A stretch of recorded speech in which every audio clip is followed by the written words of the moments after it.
Excited for your first day of school? My dad said schools are basically prisons. School is not a prison. Can I leave whenever I want to? It's a little like a prison. Where'd you go to school before this? I didn't. My dad and I lived in a lighthouse. There's something instantly captivating about the idea of a world that exists just beyond the limits of our waking life.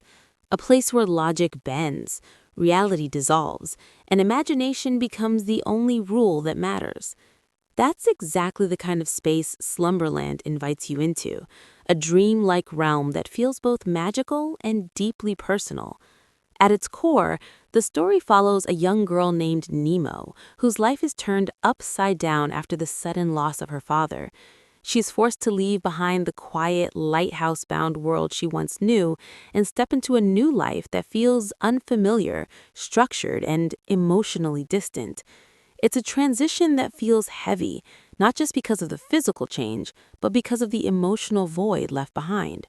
That absence becomes the silent engine driving everything that follows. As Nemo struggles to adapt to her new reality, something extraordinary begins to unfold when she discovers a hidden path into the world of dreams, a place called Slumberland. This isn't just any dreamscape. It's a vast, ever-shifting universe where the subconscious takes shape in the most vivid and unpredictable ways. It's here that she encounters Flip, a wild, unpredictable, and oddly charming outlaw who seems to exist as both a guide and a mystery. Played with an eccentric energy, Flip is not your typical companion. He's chaotic, mischievous, and constantly towing the line between helpful and reckless. But beneath that surface lies a deeper connection to Nemo's past that slowly begins to unravel.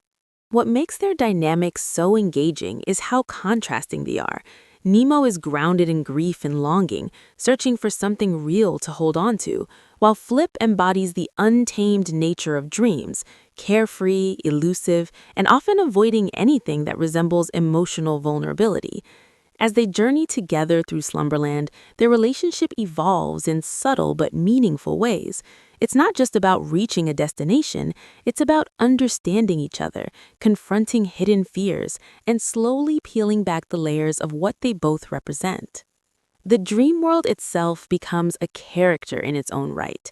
It shifts constantly, moving from breathtaking landscapes to surreal environments that feel pulled straight from the imagination of a child.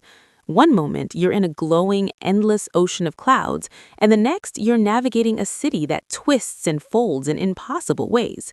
These transitions aren't just visually striking, they mirror Nemo's emotional journey. The unpredictability of Slumberland reflects the instability she feels in her own life, while its beauty hints at the possibility of healing and rediscovery.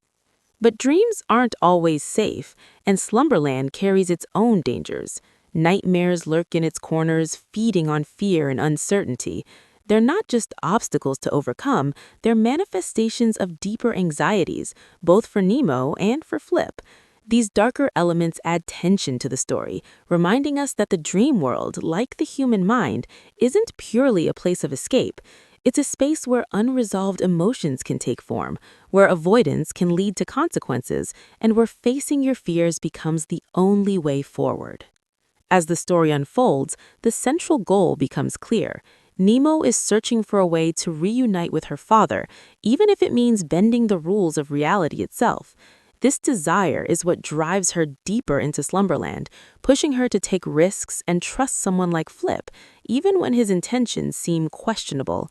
There's a sense of urgency behind her journey, a feeling that time is slipping away and that this dream world might be her only chance to find closure, or perhaps something even more meaningful. Flip, on the other hand, isn't just a guide. He's someone running from his own past. His carefree attitude starts to crack as pieces of his story begin to surface. There's a history there, something tied to Nemo's father, something that explains why he exists in this strange space between dreams and memory. As those connections become clearer, the story shifts from a simple adventure into something far more emotional. It becomes a story about loss, about the ways people cope with it, and about the importance of confronting the truth rather than hiding from it. What stands out most is how the film balances its spectacle with its emotional core. It would be easy for a story set in a world like Slumberland to rely purely on visual wonder, but it never loses sight of what really matters. Every fantastical moment, every surreal landscape serves a purpose. It all ties back to Nemo's journey, to her need to understand what she's lost and how to move forward without it. That emotional grounding is what makes the story resonate beyond its surface. There's also a quiet exploration of the idea of control, how much of our lives we can shape, and how much we simply have to accept. In Slumberland, dreams can be manipulated, reshaped, and explored in ways that feel limitless. But even in a place where anything seems possible, there are still boundaries. There are still things that can't be undone, moments that can't be reversed, and truths that can't be ignored. That realization becomes a turning point for Nemo, forcing her to question what she's really searching for. As her journey progresses, the line between dreams and reality begins to blur. The more time she spends in Slumberland, the more it starts to influence how she sees the waking world. Memories take on new meanings, emotions become clearer, and the idea of home starts to shift. It's no longer just about a physical place or a person. It becomes something internal, something that she has to rebuild for herself. Flip's role in all of this becomes increasingly complex. What initially feels like a simple partnership evolves into something deeper, something that challenges both of them to change. He's not just helping Nemo navigate her dreams, he's being forced to confront his own regrets, his own avoidance, and the consequences of staying lost in a world that isn't real. Their journey becomes intertwined in a way that feels inevitable, as if they were always meant to find each other in this strange, shifting landscape. The emotional weight of the story builds gradually, never rushing its most important moments. Instead, it allows them to unfold naturally, giving space for reflection and understanding. By the time the narrative reaches its most pivotal moments, there is a sense of earned impact. You feel the weight of Nemo's choices, the significance of her realizations, and the depth of what she's gained, not just in terms of answers, but in terms of growth. What makes Slumberland particularly compelling is how it treats its younger protagonist with genuine respect. Nemo isn't just a passive character being guided through a magical world. She's active, determined, and emotionally complex.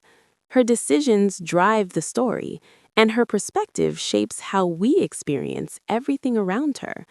That focus gives the film a strong sense of identity, grounding its more fantastical elements in something real and relatable. At the same time, the story doesn't shy away from its more whimsical side.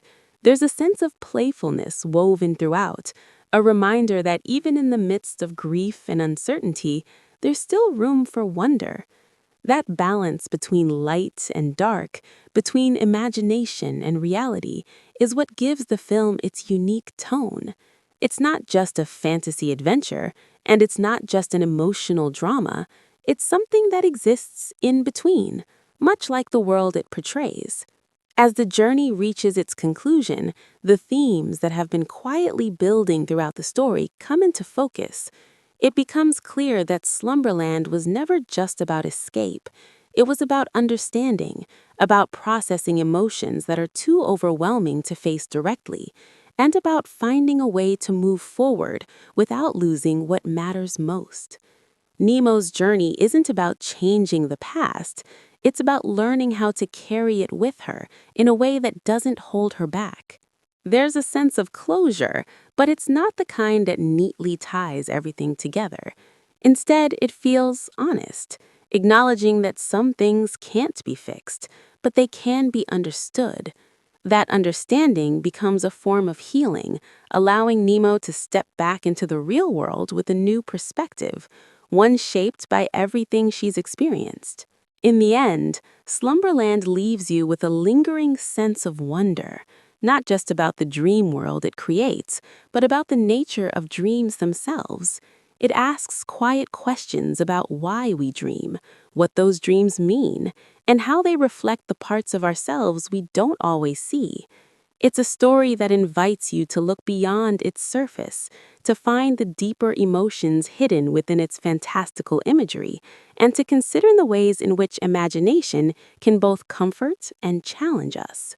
It's not just a journey through dreams, it's a journey through loss, memory, and the fragile process of healing. And in that space between reality and imagination, it finds something that feels unexpectedly real.